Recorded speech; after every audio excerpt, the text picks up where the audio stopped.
నమస్తే అండి. నా పేరు వెలగాని నరసింహులు. నేను ఏపీ హైకోర్టు అడ్వకేట్ అండి.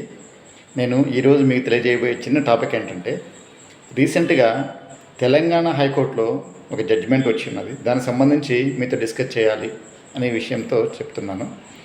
అందులో ఏంటంటే, కస్టోడియల్ డెత్ అనే విషయం సంబంధించి ఒక లైఫ్ కన్విక్షన్ పడిన ఒక ముద్దాయి హాస్పిటల్లో ట్రీట్మెంట్ తీసుకుంటూ చనిపోవడం జరిగినది. ఎందుకు అలా జరిగినది, హాస్పిటల్కి ఎందుకు తీసుకెళ్ళడం జరిగినదంటే, అతనికి ఇంకో లైఫ్ కన్విక్టెడ్ పర్సన్ ఎవరైతే కనుక జైల్లో ఉన్నాడో ఆ లైఫ్ కన్విక్టెడ్ పర్సన్ ఇతని మీద అటాక్ చేసినప్పుడు ఇతనికి తీవ్రమైన గాయాలైనాయి.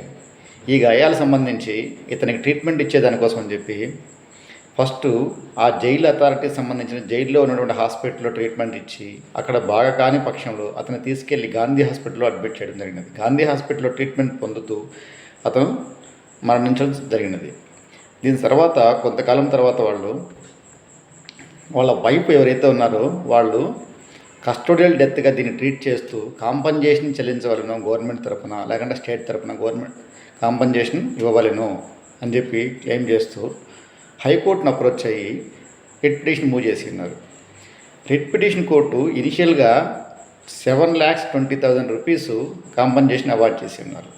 ఇది custodial death in the sense అతని కస్టడీలో ఉన్నప్పుడు చనిపోకపోయినప్పటికీ కూడా అతను కస్టడీలో ఉన్నప్పుడు ఇంకో వేరొక లైఫ్ కన్విక్టెడ్ పర్సన్ ఇతని మీద అటాక్ చేయడం వల్ల తీవ్రమైన గాయాలు జరగడం వల్ల అతన్ని హాస్పిటల్లో ట్రీట్మెంట్ పొందుతూ చనిపోవడం వల్ల, అంటే సరైనటువంటి రక్షణ కల్పించలేదు అతనికి అని చెప్పి ఈ కాంపన్సేషన్ అమౌంట్ను 7,20,000 రూపీస్ అవార్డ్ చేస్తే దాన్ని ఛాలెంజ్ చేస్తూ స్టేట్ అప్పీల్ వేసినారు. అది ఫస్ట్ కోర్టులో రిట్ అప్పీల్ వేసినారు.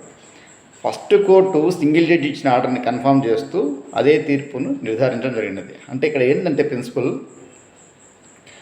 అక్కడ ఏ పారామీటర్ చూస్తారంటే అక్కడ జైల్ అథారిటీకి సంబంధించి, ప్రిజన్ అథారిటీకి సంబంధించి ఏ రూల్స్ ఉన్నాయో అవన్నీ చూస్తారు. అండ్ ఫర్దర్ మోర్ ఈ అమౌంట్ని క్యాలిక్యులేషన్ చేసేటప్పుడు ఎలా క్యాలిక్యులేషన్ చేస్తారంటే మినిమం వేజెస్ యాక్ట్ ప్రకారం, ఫర్ ఎగ్జాంపుల్ అతను ఎంత సంపాదిస్తున్నాడు జైల్లో ఉన్నప్పుడు, ఓపెన్ జైల్లో ఉన్నారు కాబట్టి, ఓపెన్ ప్రిజన్లో ఉన్నారు కాబట్టి, for example per day 70 rupees లేకుంటే 100 రూపీస్ సంపాదిస్తున్నాడు అనుకోండి, దాన్ని క్యాలిక్యులేట్ చేస్తారు. అలా క్యాలిక్యులేట్ చేసినప్పుడు ఎంత అమౌంట్ వస్తుందో ఆ అమౌంట్కి ఇతను బతికి ఉంటే కనుక ఆ కుటుంబానికి ఆ విధంగా సహాయం చేసేవాడు కదా అనేటట్లు కొన్ని క్యాలిక్యులేషన్ మెథడ్ని ఉపయోగించి ఆ కాంపన్సేషన్ డిక్లేర్ చేసి ఉన్నారు. అంటే ఇది ఎందుకు చెప్తున్నానంటే, లా మీకు తెలిసినప్పుడు, లాలో ఉండేటువంటి కనుక చిన్న చిన్న విషయాలు మీకు తెలిసినప్పుడు, ఏదైనా సరే ఇబ్బందికర పరిస్థితులు ఎదురైనప్పుడు ఏదైనా రెమెడీస్ని మీరు తెలుసుకోవడం వల్ల సద్వినియోగం చేసుకుంటారనే ఉద్దేశంతో ఇటువంటి రెమెడీస్ మీకు తెలియజేస్తుంటాను. నమస్కారం అండి, ఉంటానండి.